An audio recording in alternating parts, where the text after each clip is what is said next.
உங்களுக்கு எல்லாத்துக்கும் தெரியும். பத்திரிகையாளர் இருந்து ஊடகம் வரைக்கும் பொதுமக்களை யாருமே வெளியில நடமாட முடியாத அளவிற்கு வைரஸ் பரவல்.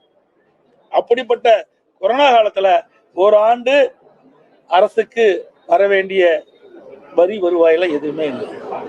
அப்ப கூட ஒரு சிறப்பான ஆட்சி கொடுத்தோம். கொரோனாவுக்கு 40,000 கோடி செலவு செஞ்சோம். வருமானமே இல்லாத போது செலவும் செஞ்சோம்.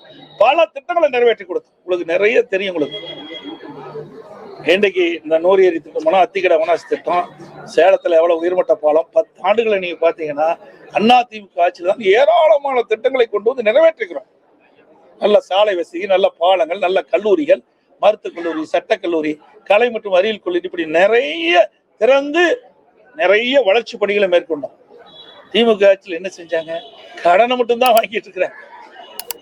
இன்னைக்கு இந்த ஆட்சி நிறைவு செய்கின்ற பொழுது சுமார் 5 லட்சம் கோடி கடன் வாங்கின மாநிலமா இருக்கு. இந்தியாவிலேயே கடன் வாங்குவதில் முதல் மாநிலம் தமிழ்நாடு. அப்படி திராவிட முன்னேற்ற அரசுடைய திரு ஸ்டாலின் அரசுடைய மிகப்பெரிய சாதனை கடன் வாங்கி இதுல முதல் சாதனை.